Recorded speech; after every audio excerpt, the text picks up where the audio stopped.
Hello मेरे प्यारे बच्चों, कैसे हो आप लोग। आशा करता हूं कि मां शारदे की कृपा से आप सभी स्वस्थ और मस्त होंगे।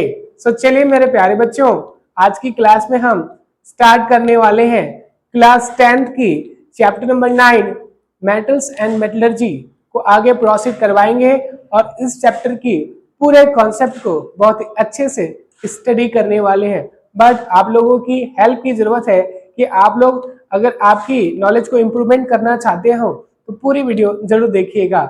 इसके 2 से 3 वीडियो आएंगे बच्चों, और इन 2-3 वीडियो में क्या हो जाएगा, पूरा चैप्टर फिनिश हो जाएगा। सो प्लीज आप पूरे वीडियो जरूर देखिएगा।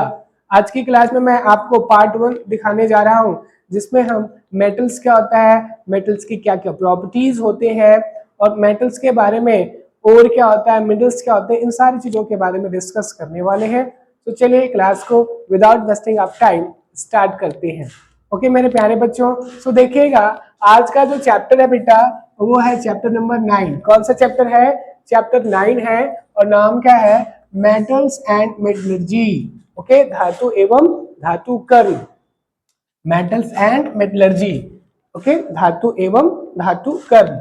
इतनी बात क्लियर है बच्चों, होनी चाहिए। देखिए बच्चों, हमारी जो डेली लाइफ है उसमें मेटल्स का क्या है, बहुत ही बड़ा रोल है। इतनी बात क्लियर है कि नहीं है? हम सवेरे स्टार्टिंग वेकअप से, मतलब मॉर्निंग से ही, और रात के एंड टाइम तक हम लोग क्या करते हैं, मेटल्स और मेटल्स से बनी हुई प्रोडक्ट का इस्तेमाल करते हैं।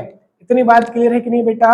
आप जो सोते हैं बेड, वो भी किसका होगा? जनरली मेटल्स के होते हैं। इतनी बात, जिस थाली से आप खाना खाते हैं वो भी किसका होता है? मेटल्स का ही होता है कि नहीं होता है? बताइए। ठीक है, जिस बाइक से आप जाते हैं वो भी किसका बना हुआ है? मेटल्स का ही बना हुआ है। इट मीन्स मैं कह सकता हूँ कि मेटल्स का क्या है, बहुत बड़ा रोल होता है हमारी डेली लाइफ में। इसलिए क्या है, इसका जरूरत तो बहुत ही ज्यादा है। सो इसीलिए कंपनी ने क्या किया है, मेटल्स को प्योर फॉर्म पर लाने के लिए बहुत सारे प्रोसेस अप्लाई किए हुए हैं। इसी प्रोसेस को क्या कहते हैं बच्चों? मेटलर्जी बोला जाता है। इतनी बात क्लियर है? मेटल को प्योर फॉर्म में ऑब्टेन करने के लिए यूज की गई प्रोसेस को क्या कहते हैं बच्चों? मेटलर्जी बोला जाता है। इतनी बात क्लियर है बेटा, होनी चाहिए। ओके, तो देखेंगे आज की क्लास में आपको मेटल्स और टाइप्स ऑफ मेटल्स के बारे में डिस्कस करेंगे। तो देखिएगा, आपके एस ब्लॉक में मेटल्स होते हैं बच्चों।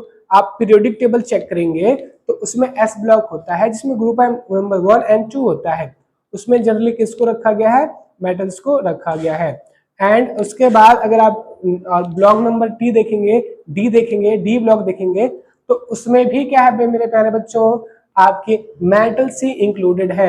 और मेटल्स क्या होते हैं, वहां की मेटल्स बहुत ज्यादा क्या है, यूजफुल है मेरे प्यारे बच्चों। इतनी बात क्लियर है कि नहीं है? होनी चाहिए। ओके, सो देखिएगा, आपके जो मेटल्स होते हैं वो बहुत ही ज्यादा क्या होते हैं, रिएक्टिव होते हैं। इतनी बात क्लियर है, मतलब रिएक्शन में परफॉर्म करते हैं, बहुत इजीली क्या कर सकते हैं, रिएक्शन परफॉर्म कर सकते हैं। इतनी बात क्लियर है कि नहीं है? तो आपको पता होनी चाहिए कि मेटल्स में क्या क्या प्रॉपर्टीज होते हैं। ओके मेरे प्यारे बच्चों, तो मेटल्स जो होते हैं वो इलेक्ट्रिसिटी का क्या होता है, बहुत अच्छा कंडक्टर होता है। मैग्नेटिक फील्ड में भी क्या से बहुत जल्दी अट्रैक्ट हो सकते हैं। जनरली वो सॉलिड फॉर्म पर प्रेजेंस होते हैं कि नहीं होते हैं? होते हैं। हीट का भी क्या होता है बच्चों, गुड कंडक्टर होते हैं। और नेचर में क्या होते हैं, वो सोनरस नेचर के भी होते हैं, साउंड प्रोड्यूस करने के लिए क्या होते हैं, रिस्पॉन्सिबल होते हैं। और क्या है बेटा, ये क्या होता है, डक्टाइल नेचर का भी होता है। इतनी बात क्लियर है कि नहीं है? इसके वायर्स बनाए जाते हैं। इतनी बात क्लियर है कि नहीं है? इसके क्या होते हैं, इसके शीट भी बनाए जा सकते हैं। तो क्या याद रखेंगे, सोल्डरस नेचर का होता है, डक्टाइल नेचर का भी होता है। ठीक है, और भी बहुत सारे फीचर्स हैं जिसको हम आगे डिस्कस करने वाले हैं। इतनी बात क्लियर है कि नहीं मेरे प्यारे बच्चों?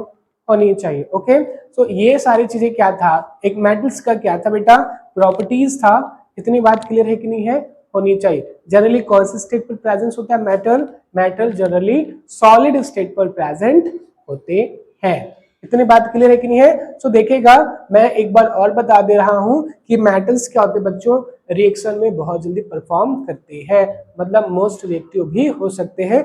रिएक्शन बहुत ही क्या है, फास्ट परफॉर्म करते हैं क्योंकि ये रिएक्टिव होते हैं। इतनी बात समझ में आ गई बच्चों। तो देखिएगा यहाँ पर क्या है, रिएक्टिविटी का एक सीरीज दिया हुआ है जो इस चैप्टर में है। चैप्टर नंबर 9 पर आप देखेंगे तो यहाँ पर क्या एक रिएक्टिविटी का सीरीज है जिसमें एस ब्लॉक के एलिमेंट्स को रखा गया है और कुछ डी ब्लॉक के एलिमेंट्स को क्या इंक्लूड किया गया है, मतलब कौन सी मेटल कितना जल्दी रिएक्ट करता है, इसका एक सीरीज बना हुआ है जिसको रिएक्टिविटी का सीरीज कहते हैं बच्चों। इसको आपको पढ़नी चाहिए क्योंकि यहाँ से क्वेश्चंस आते हैं मेरे प्यारे बच्चों। इतनी बात क्लियर है कि नहीं है। तो देखिएगा जो मोस्ट रिएक्टिव मेटल्स होता है बेटा उसका नाम है लिथियम। क्या नाम है उसका नाम? Lithium. It means Li। Second में क्या है? पोटेशियम के। इतनी बात क्लियर है। सेकंड मोस्ट रिएक्टिव मेटल्स का नाम क्या है? Potassium. And third reactive metals का नाम क्या है बच्चों? सोडियम।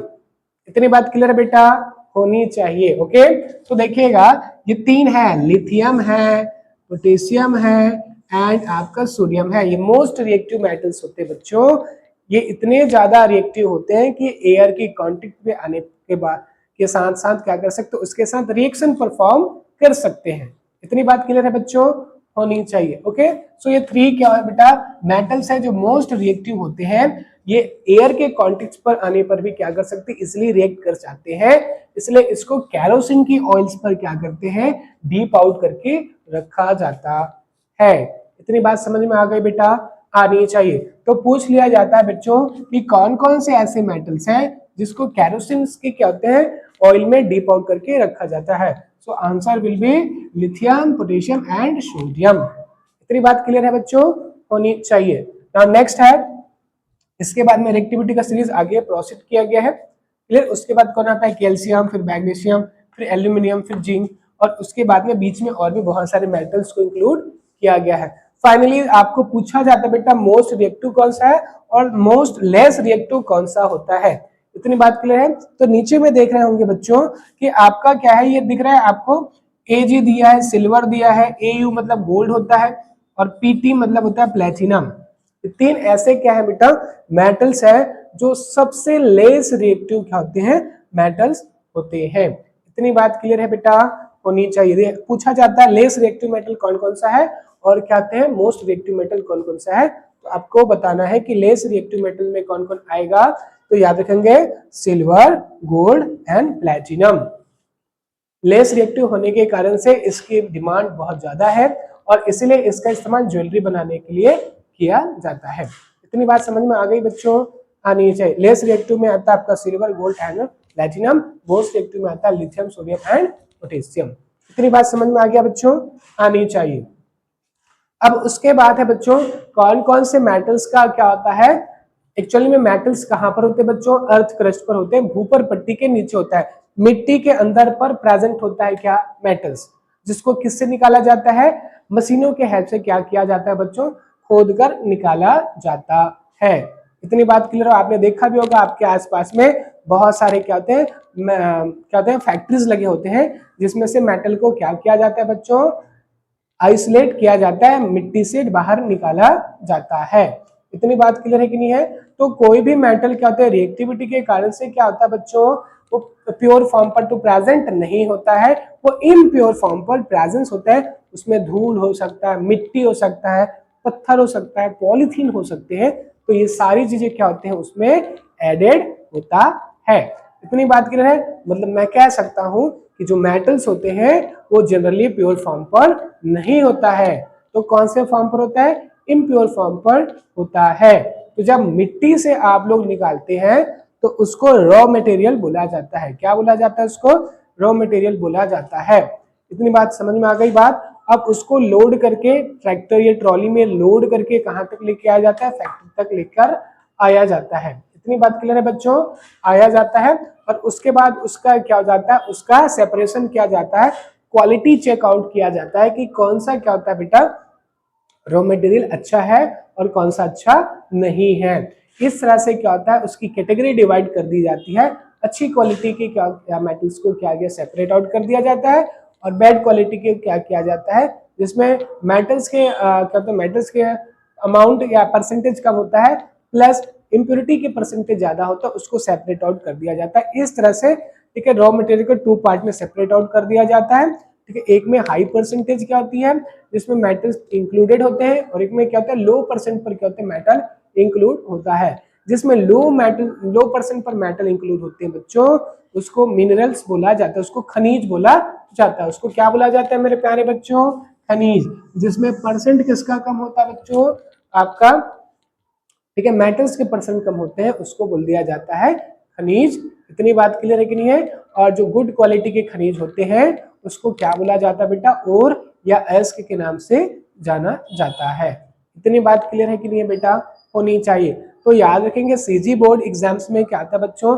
खनिज और अयस्क, मिनरल और ओर पर क्या है डिफरेंस पूछा जाता है कि क्या क्या डिफरेंस होते हैं। सो प्लीज आप लोग इसको अच्छे से याद कर लीजिएगा, क्योंकि ये क्या है आपकी बोर्ड एग्जाम्स में आ चुके हैं, 2024 में आया हुआ क्वेश्चंस है। इतनी बात क्लियर है बेटा? तो चलिए चेकआउट कर लेते हैं क्या क्या डिफरेंस, आपको 4 डिफरेंस एटलीस्ट याद करने पड़ेंगे। इतनी बात क्लियर है? तो याद रखेंगे खनिज, इट मींस मिनरल। ओके, ये कहां पर होते हैं बेटा? भूपर पट्टी मतलब अर्थ क्रस्ट पर क्या होते हैं नेचुरली, प्राकृतिक रूप से पाए जाने वाले तत्व या यौगिक को मिनरल्स कहते हैं। हमारी मिट्टी के अंदर अर्थ क्रस्ट पर जो क्या होते हैं नेचुरली क्या होते हैं प्रेजेंट होते हैं, ठीक है, क्या एलिमेंट्स तत्व, ठीक है, या कंपाउंड के फॉर्म पर भी प्रेजेंट हो सकते हैं, उसी को क्या कहते हैं बच्चों? मिनरल्स कहते हैं। ओके, बट और किसको कहते हैं? वे खनिज जिसमें धातु आसानी से तथा कम खर्च में प्राप्त की जा सकता है, किया जा सकता है, उसको और कहते हैं। तो याद रखेंगे ऐसी खनिज जिसमें क्या होता है अमाउंट ऑफ मेटल्स ज्यादा होता है, जो इजिली क्या हो सकता है, ठीक है, कम खर्च में प्राप्त किया जा सकता है, ऐसे क्या होते हैं खनिज को क्या बोलते हैं बच्चों? अयस्क के नाम से जाना जाता है। इतनी बात क्लियर है? सेकंड डिफरेंस देखिएगा, धातु की मात्रा कम होता है। तो किसमें धातु की मात्रा कम होगी बच्चों? खनिज में क्या होता है धातु की मात्रा, मेटल्स की जो अमाउंट होता है परसेंट होता है वो कम होता है एज कंपेयर टू ओर। इतनी बात क्लियर है? अयस्क के अंदर में धातु की मात्रा अधिक होती है और इम्प्योरिटी क्या होता है बच्चों? कम होता है। इसमें इम्प्योरिटी ज्यादा होगी लेकिन क्या होता है मेटल की क्वांटिटी क्या होगी? कम होता है। इतनी बात समझ में आ गई बच्चों? आनी चाहिए। नाउ नेक्स्ट इज, ठीक है, सभी खनिज अयस्क नहीं होते। क्या सभी खनिज अयस्क होते हैं?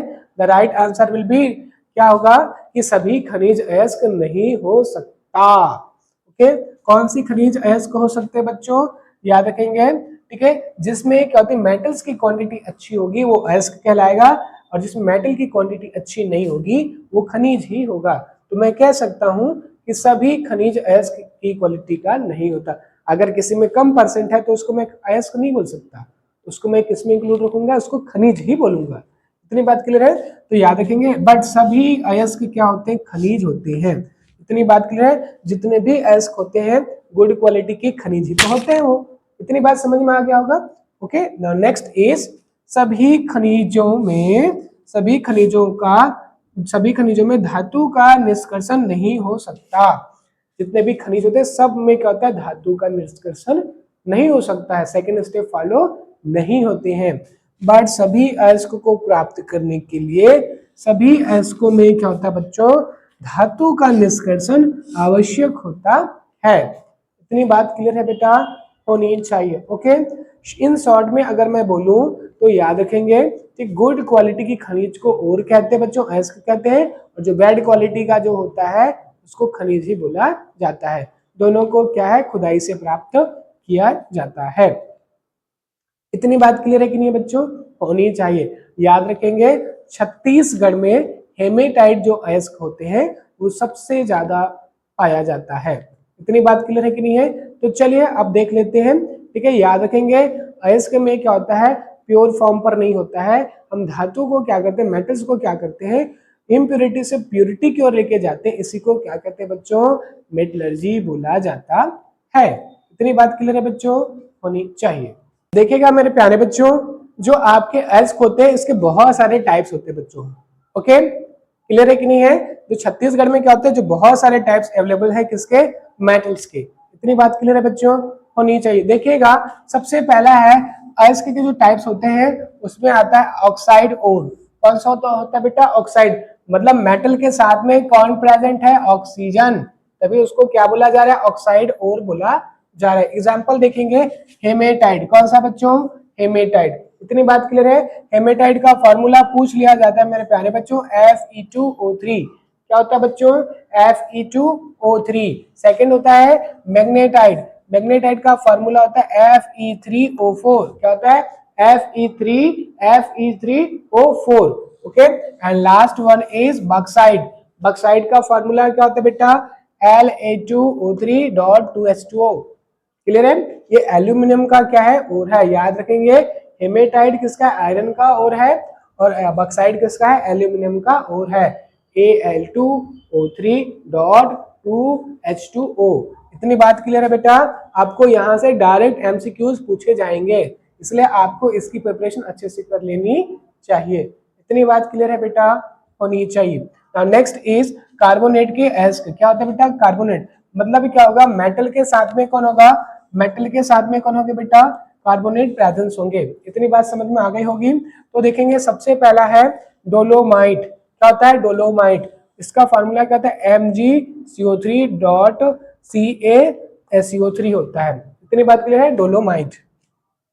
उसके बाद बेटा लाइमस्टोन, ये क्या होता है, CaCO3, क्योंकि कार्बोनेट स्कोर है तो इसमें क्या होगी, इंप्योरिटी के फॉर्म पर क्या मिलेंगे, आपको कार्बोनेट मिलेंगे। केलामाइन, केलामाइन का क्या होता है, जिंक कार्बोनेट। इतनी बात क्लियर है बेटा। तो इस तरफ से क्या होते हैं, कार्बोनेट्स के ओर होते हैं। नाउ नेक्स्ट है बेटा सल्फाइड के ओर। किसके ओर, सल्फाइड के ओर। इसमें सबसे बेस्ट है आपका आयरन पायराइड, FeS2। याद रखेंगे, इसके जो क्या है फॉर्मूले आपको पूछे जाएंगे। आयरन पायराइड का फॉर्मूला क्या होगा, FeS2। इतनी बात क्लियर है। एंड सेकेंड है कॉपर पायराइड, CuFeS2। इसका क्या होता है, आपका फॉर्मूला होता है। इतनी बात क्लियर है बच्चों, होनी चाहिए। तो चलिए अब स्टार्ट करते बेटा मेटलर्जी की प्रोसेस को, कि अगर आपको इम्प्योर अयस्क से अगर आपको प्योर क्या चाहिए, मेटल आइसोलेट करने हैं, तो कौन कौन से स्टेप्स फॉलो करने पड़ते हैं। इसी को क्या कहते हैं बच्चों, मेटलर्जी कहते हैं। इसमें 3 स्टेप आएंगे मेरे प्यारे बच्चों। सबसे पहले आता है कॉन्सेंट्रेशन ऑफ ओर, सेकंड क्या होता है, एक्सट्रैक्शन ऑफ मेटल्स, एंड उसके बाद आता है प्योरिफिकेशन ऑफ मेटल। तो 3 स्टेप्स होते हैं। पहला होता है अयस्क का सांद्रण, दूसरा होता है धातु का निष्कर्षण, एंड तीसरा होता है, ठीक है, धातु का शुद्धिकरण। तो 3 स्टेप में क्या होता है, मेटल को प्योर फॉर्म पर लेकर लाया जाता है। तो चलिए मेरे प्यारे बच्चों अब डिस्कस कर लेते हैं आपकी मेटलर्जी प्रोसेस को। तो बेटा इसमें कितने स्टेप्स होते हैं, 3 स्टेप्स होते हैं। इतनी बात क्लियर होगी। पहले स्टेप में क्या किया जाता है, अयस्क का सांद्रण तैयार किया जाता है, concentration of ore.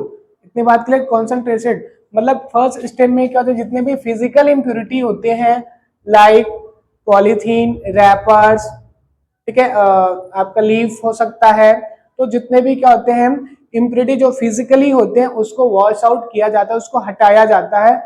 First step में मैक्सिमम 50 to 55% क्या हो जाते हैं मेरे प्यारे बच्चों, इम्प्योरिटी हट जाता है। इतनी बात क्लियर है। तो लेकिन इसके भी 3 टाइप्स होते हैं बच्चों। आपको यूज करने से पहले आपको चेकआउट करना पड़ता है कि आपको कौन सा मेथड अप्लाई करना पड़ता है। 3 मेथड्स होते हैं, देखिएगा। फर्स्ट है आपका गुरुत्वीय पृथक्करण विधि, चुंबकीय पृथक्करण विधि, एंड थर्ड है आपका झाग उत्प्लावन विधि। 3 टाइप्स के क्या होते हैं, कॉन्सेंट्रेशन ऑफ ओर्स के मेथड्स होते हैं। इसमें से आप कोई भी एक अप्लाई कर सकते हैं। इतनी बात क्लियर है। तो हम तीनों को स्टेप बाय स्टेप देखेंगे कि इसमें किस टाइप की प्रोसेस अप्लाई किया जाता है।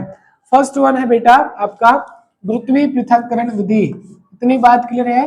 गुरुत्वीय पृथक्करण विधि मतलब इसको बोल सकते हैं ग्रेविटेशनल सेपरेशन मेथड। क्या बोल सकते हैं, इंग्लिश में बोला जाता है ग्रेविटेशनल सेपरेशन मेथड। इसमें क्या किया जाता है बेटा, ग्रेविटेशनल फोर्स को यूज करके क्या किया जाता है, ओर को प्योरीफाई किया जा रहा है। देखिएगा इसमें क्या होता है, इधर से वाटर सप्लाई किया जा रहा है बच्चों। क्या आ रहा है, इधर से वाटर की सप्लाई किया जा रहा है, और हाई प्रेशर के साथ में क्या किया जाएगा, वाटर को स्प्रे किया जाएगा। किसके ऊपर में बच्चों, ओर के ऊपर में। यहाँ पर क्या लगा हुआ है मेरे प्यारे बच्चों, ओर का जो, जिसमें अपनी क्रेशर मशीन की हेल्प से क्या किया है, ओर का सबसे पहले क्या बना लिया आपने, उसका पाउडर फॉर्म तैयार किया है। और उसी पाउडर फॉर्म को किसमें आप लोग डाल रहे हैं, ठीक है, ऊपर से आप लोग डाल रहे हैं किसके अंदर, हाई प्रेशर से आ रही वाटर के अंदर क्या करेंगे, उसको डीप आउट करेंगे। तो यहाँ से क्या आ रहा है बेटा, पाउडर फॉर्म पर और आ रहा है, जिसपे आप लोग क्या कर रहे हैं, आप हाई प्रेशर के साथ में क्या करवा रहे हैं बच्चों, हाई प्रेशर के साथ में क्या करवाया जा रहा है, हाई प्रेशर के साथ में आप लोग, ठीक है, वाटर को क्या करें, किस पर फोर्स अप्लाई करवा रहे हैं, ओर के ऊपर में। तो इसमें जितने भी फिजिकल इम्प्योरिटी है जिसकी मॉलिक्यूलर वेट लो होता है, वो सबके सब क्या हो जाते हैं, ग्रेविटेशनल फोर्स, क्योंकि वेट अगर कम होगी तो ग्रेविटेशनल फोर्स अच्छे से नहीं लग पाएगा, सो दैट क्या होंगे, वो एयर के साथ में फ्लो होकर बाहर निकल जाएगा। और जिसकी वेट अच्छी होती है वो देख रहे हैं आप लोग, इस पर क्या हो जाएंगे, सेटल डाउन हो जाएंगे। तो देख रहे हैं आप लोग, जो यहाँ पर सेटल डाउन नहीं हो यहाँ पर हो गया, जो यहाँ पर नहीं ऊपर है वो यहाँ पर होगा। फाइनली क्या हो जाता है, जिस जो फिजिकल इम्प्योरिटी है वो ग्रेविटेशनल फोर्स के कारण से क्या हो जाता है, वॉश आउट हो जाते हैं। इतनी बात क्लियर है बच्चों, होनी चाहिए। ओके, अगर ये मेथड आपको अप्लाई नहीं करना है तो आपके पास दूसरा मेथड और होता है, जिसको क्या कहते हैं बेटा, मैग्नेटिक सेपरेशन मेथड। डिसाइड करता है आपकी ओर किस टाइप का है। इतनी बात क्लियर है। अगर आपकी जो ओर है वो मैग्नेटिक फील्ड की ओर इजिली अट्रैक्ट हो रहा है तो आप मैग्नेटिक फील्ड का क्या कर सकते हैं, यूज कर सकते हैं। इसमें कुछ नहीं किया जाता है मेरे प्यारे बच्चों। इसमें क्या है, आपको दिख रहा होगा रिंग लाइक स्ट्रक्चर, ये क्या है आपका मैग्नेटिक बेल होता है, मैग्नेटिक रोलर होता है, रोल करता है। क्या करता है, ये घूमता है, रोलर है, रोलर मशीन है, ये क्या करता है, घूम रहा है, लेकिन ये बना किसका है, मैग्नेट का बना हुआ है। मतलब मैं कह सकता हूं कि क्या कर सकता है, मेटल को अपनी ओर क्या कर सकता है, अट्रैक्ट कर सकता है, स्टिक कर सकता है अपने साथ। ओके, तो देखेंगे ये क्या करता है, मैग्नेटिक फील्ड जनरेट करने का काम करता है। तो जैसे आपने क्या किया, ठीक है, आपने ओर को क्या किया, ओर को डाला, तो और क्या होगी, इस कन्वेयर बेल्ट की हेल्प से क्या करेगा, वो आगे आगे स्लोली स्लोली आएगा, किसके पास में, मैग्नेटिक फील्ड के अंदर आएगा। जैसे ही मैग्नेटिक फील्ड के अंदर आएगा, ठीक है, जैसे मैग्नेटिक फील्ड के अंदर आएगा, मेटल क्या हो जाएगा, इस रोल से क्या हो जाएगा, इस बेल्ट से क्या हो जाएगा, स्टिक हो जाएगा, क्योंकि हाई अट्रैक्शन क्या है, मैग्नेटिक फील्ड जनरेट हो चुका है। अब जो फिजिकल इम्प्योरिटीज है उसमें तो मैग्नेटिक क्या होता है, प्रॉपर्टी है ही नहीं, तो वो क्या हो जाएगा, वो सीधे क्या होता है, इस कंटेनर पर आ जाएगा, क्योंकि उसमें क्या है, कोई किसी भी प्रकार की मैग्नेटिक क्वालिटी नहीं है, तो वो डायरेक्ट किस में चला जाएगा, नॉन मैग्नेटिक आपका जो क्या है, आपका जो डिब्बा है इसके अंदर आ सकता है। इतनी बात समझ में आया। बट जो जिसमें मैग्नेटिक फील्ड है वो क्या करेगा, मैग्नेटिक रोल के साथ में स्टिक हो गया, बेल्ट स्टिक हो गया है, सो दैट क्या होगी, जहां तक क्या होगी मैग्नेटिक फील्ड जनरेट हो रहा है वहां तक क्या होगी, उसकी पावर होगी। बट आगे जाने के बाद में मैग्नेटिक फील्ड जैसे मैग्नेटिक फील्ड से बाहर आ जाता है, वो सीधे नीचे सेकंड नंबर की क्या आते हैं, आपके कंटेनर पर आकर गिर जाएगा। इस तरह से मैग्नेटिक आपकी materials and non magnetic materials को सेपरेट आउट किया जा सकता है। इतनी बात समझ में आया कि नहीं है बच्चों, आनी चाहिए ना। अनदर इज थर्ड मेथड बेटा आपका कौन सा है, क्लोथ फ्लोटेशन मेथड। ये सबसे ज्यादा इंपॉर्टेंट मेथड्स है, क्योंकि ये सीजी बोर्ड में बहुत बार पूछे जा चुके हैं। हम याद रखेंगे क्लोथ फ्लोटेशन मेथड्स कहाँ पर होता है, आपकी जो आयरन पायराइड है बच्चों, इसकी प्यूरिफिकेशन के लिए यूज किया जाता है। अच्छे से याद रखेंगे, किसकी प्यूरिफिकेशन, ठीक है, FeS2 की प्यूरिफिकेशन के लिए कौन सा अप्लाई किया जाता है, आपका फ्लोटेशन मेथड को यूज किया जाता है। इसमें कुछ नहीं किया जाता है मेरे प्यारे बच्चों, इसमें क्या किया, एयर बबल्स के थ्रू, ठीक है, क्या झाग उत्पन्न किया जाता है, फ्लोट उत्पन्न किया जाता है। इसके लिए क्या कर दिया जाता है, वाटर में क्या डाला जाता है बेटा, पाइन तेल। कौन सा तेल बेटा, पाइन की तेल डाल दिया जाता है। पाइन तेल इसलिए डालते हैं बच्चों ताकि क्या इजिली क्या बन सके, फ्लोर, इट मीन झाग उत्पन्न हो सके। ठीक है, ऊपर से क्या डाला जाता है, एयर डाला जाता है और इसको घुमाया जाता है, किसको, ठीक है, इस वो जो वाटर है उसको घुमाया जाता है। तो घुमाने के कारण से जो एयर बबल से वो इजिली बन पाता है और फ्लॉथ ऊपर की ओर आ जाते हैं। इतनी बात समझ में आया कि नहीं है। इम्प्योरिटी नीचे में सेटल डाउन हो जाता है। ओके, और देखेंगे, ठीक है, आपकी जो क्या होता है, झाग के थ्रू क्या हो जाते हैं, इम्प्योरिटी बाहर निकल जाएगा। इतनी बात क्लियर है कि नहीं है, होनी चाहिए मेरे प्यारे बच्चों। इम्प्योरिटी नीचे सेटल डाउन हो गया और जो मेटल्स है वो फ्लोट के थ्रू क्या हो गया, ऊपर की ओर आ जाता है। तो इस तरह से क्या होता है बेटा, फ्लोट फ्लोटेशन मेथड्स भी क्या होते हैं, यूजफुल होते हैं। इस तरह से आपकी कॉन्सेंट्रेशन ऑफ ओर्स की कितने मेथड्स है बच्चों, 3 मेथड्स होते हैं। एक होता है आपका ग्रेविटी सेटलिंग मेथड, और दूसरा होता है आपका magnetic separation method and third होता है फ्लो फ्लोटेशन मेथड्स। इन तीनों में से किसी भी मेथड्स का यूज करके आप क्या कर सकते हैं, अपनी ओर का 50 to 55% इम्प्योरिटी को वॉश आउट कर सकते हैं। इसके बाद सेकंड स्टेप जो होता है बच्चों, वो होता है धातु का निष्कर्षण। इट मीन्स आपका एक्सट्रैक्शन ऑफ मेटल। इतनी बात क्लियर है कि नहीं है, इसको कल की क्लास में डिस्कस करेंगे मेरे प्यारे बच्चों। आज की क्लास में बस इतना ही। अगर आप इस चैनल पर नए होंगे so please like this channel and subscribe now. Thank you मेरे प्यारे बच्चों।